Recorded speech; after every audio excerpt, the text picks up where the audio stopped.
Hey guys, welcome back to the Get Your Happy TV with Tanya B. Drake. Myself, I am showing you how to get back your happy. So I'm helping you and giving you all the tools necessary for organic happiness, especially happiness after, domestic abuse, verbal abuse. Maybe we said some things bad about ourselves, or we just had a bad, communication with someone, and we want to get back to happy. And I am here to show you that. If you listen to the previous episodes, you know that we just finished up with the art of communication. We also finished the art of saying no, which was a bonus. I really enjoyed that one. I've been practicing saying no. I actually had to say no just recently. It's kind of one of those things where you go out to a restaurant and they're upselling and, well, I can get you this and I can add on this and maybe you'll like this. And I'm just saying, no, thank you. So I had a chance to exercise some of my no's, although some of those offers sound really, really good, but I had to just, stick to, being true to what I needed at that moment. And so none of those upsells could get me at that time. So right after that particular topic, I figured we go into trust. So that's what we're going to be talking about today. We're talking about trusting yourself, trusting others, and actual stages of what trust is. As always, I have my notes and I will be kind of peeking through and going over that with you.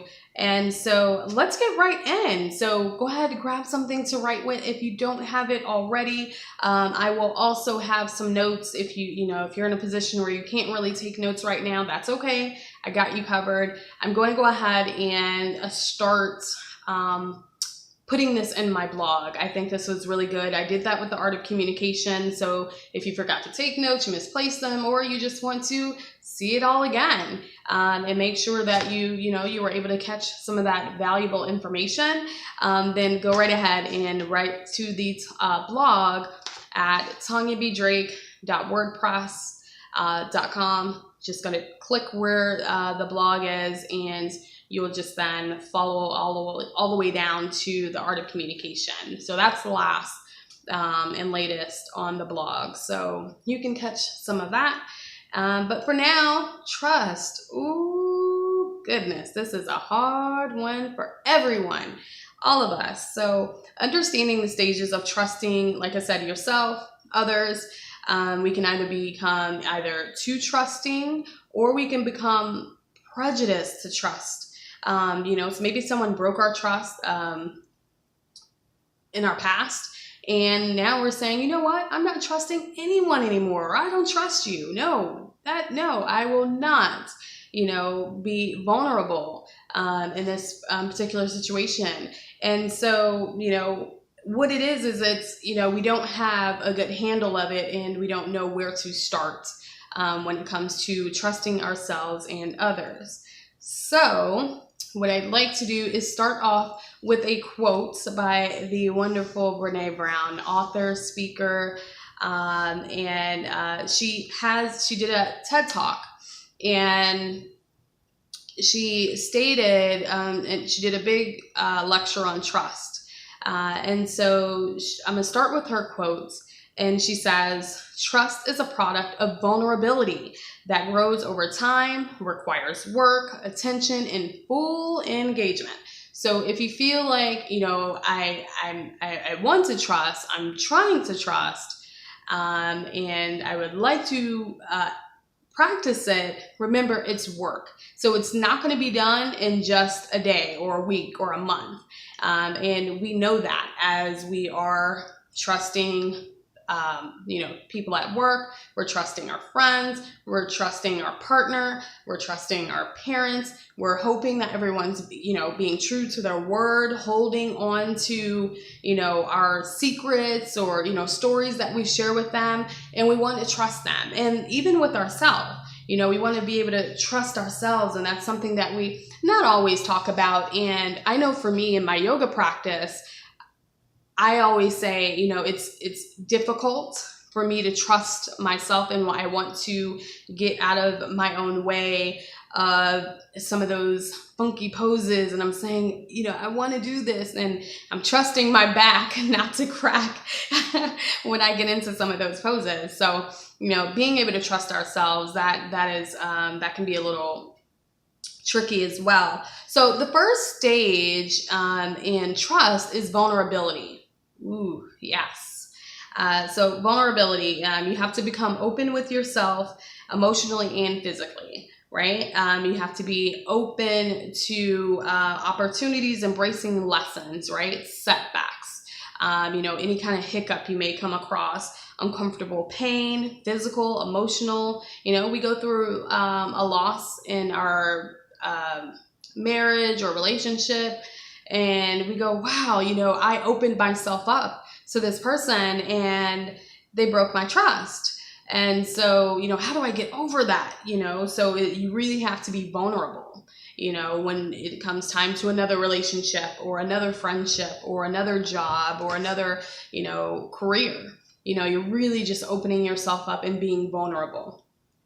I do know someone that has a hard time with being vulnerable. And whenever you have a hard time with being vulnerable, what that's fear, right? That's fear of, oh my gosh, I cannot let you hurt me again. Or, oh my gosh, I don't think I can complete this workout in order to, run a marathon.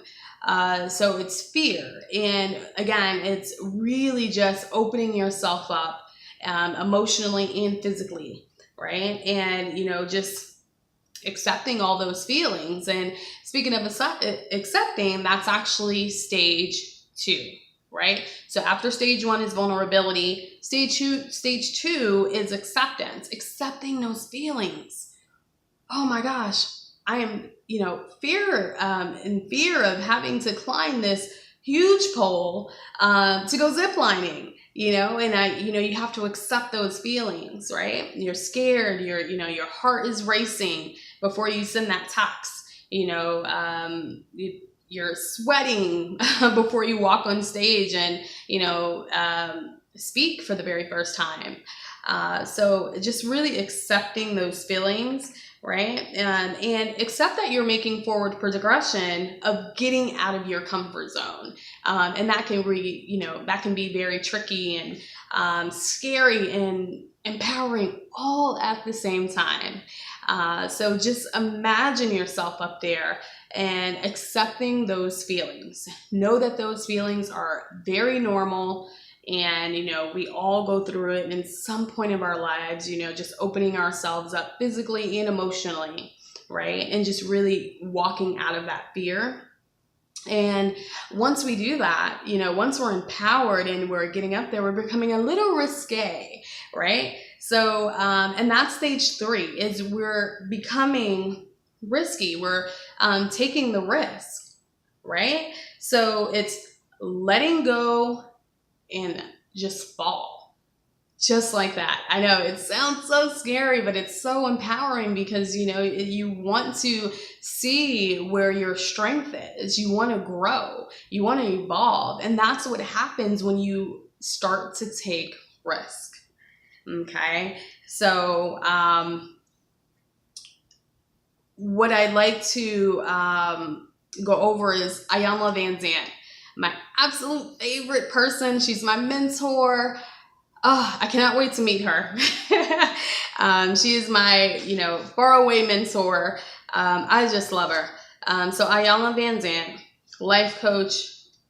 She has a show on OWN Network that we all know, Fix My Life.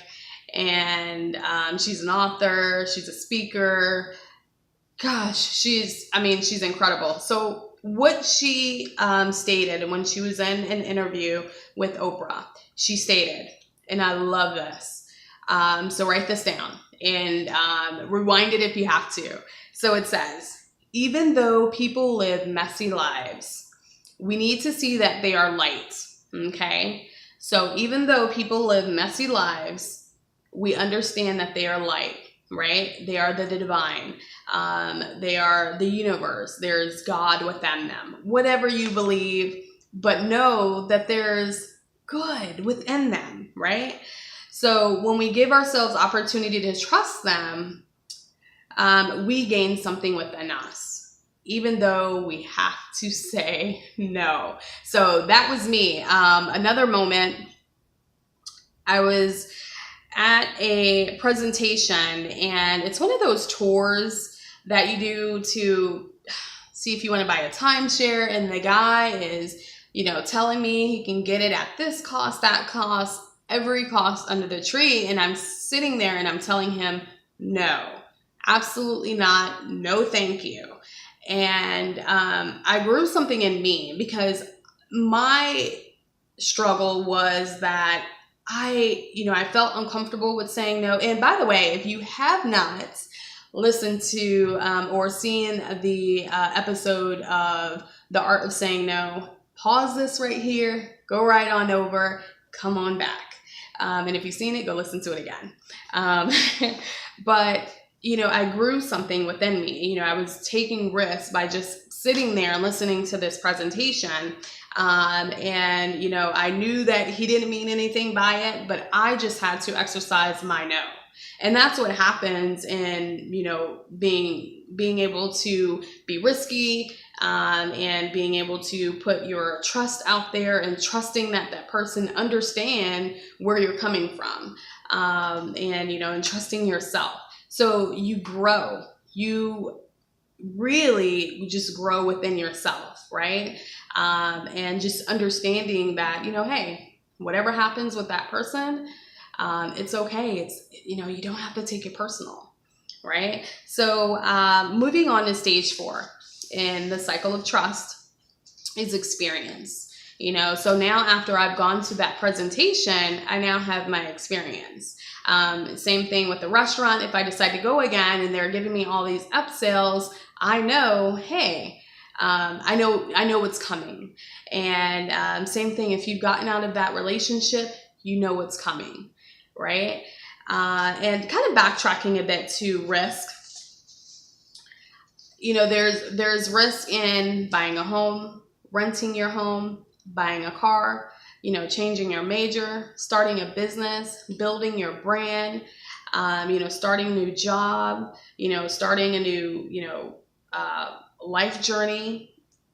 There's always risk, but throughout all of that, you're trusting yourself, you're trusting your journey, you're trusting you're listening to those gifts, right, around you. And so you gain a deeper perspective, and there's that experience, right?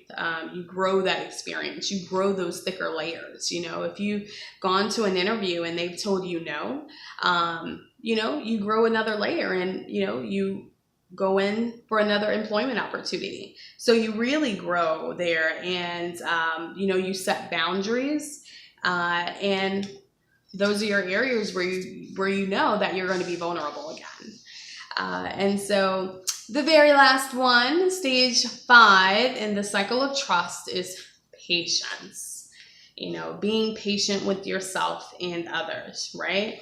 So you must trust, and when you trust, you want to make sure that you're giving it away in small portions. This is something else that Brene Brown talks about, and she states that, sometimes we can give it all away, and if it's something that we're working on, exercising throughout our journey in this life, you want to make sure that you're not giving it all away, and that, it's given out in portions, right? Because, and that was my struggle, is that when it came to trust in my past, especially my issue with trust always came with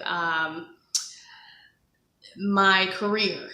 That's where my trust, there was an issue there, is that I would always give it away. Yeah, I trust you and I'll share everything. And, I was trusting management and trusting my coworkers. And I knew, I'm learning that lesson that, you really can't trust, you can't give it all away. I'm still learning that lesson there.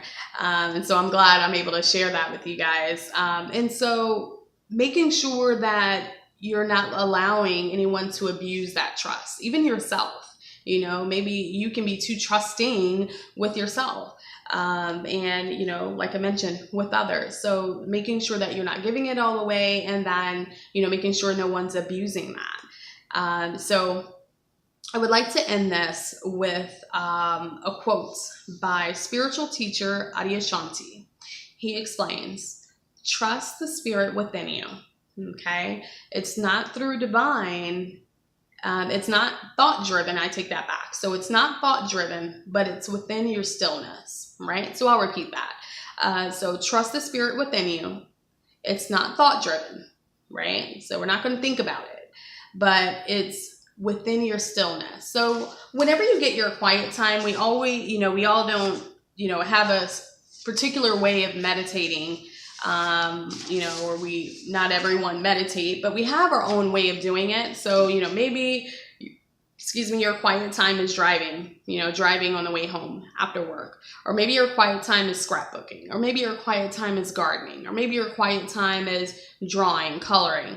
But trust those inner voices that come to you, you know, trust that voice that come to you, within your mind, and, you know, trust that intuition. Right? So don't be too vulnerable, but exercise it in small portions, and trust the vulnerability within you. Trust that small voice within you. And once you do, you notice that, you know, you're exercising your trust bit by bit, right?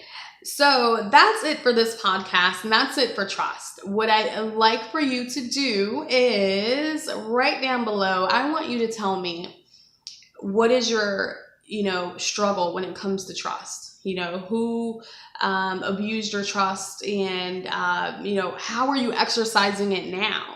How do you plan to exercise it in the future? Which one of these you think is, you know, hey, yeah, that makes sense. And I'll make sure that I use it that way. So tell me, comment and talk to me right down below and let me know. So thanks again for stopping and watching this video. And like I said, go right over to the blog. If you don't have any notes, I will post that sometime towards the end of this week. So you will have it by the end of this weekend. And, you know, follow me on social media, like, share, subscribe. If you know someone who is being too trusting, or, you know, their trust is being abused, then make sure that you share this video and hit that subscribe button and turn on those notifications so I can, you know, let you know when everything is all being posted on the Get Your Happy podcast and TV. So thank you, and love your authenticity, radiate your true happiness, and live abundantly. See you back.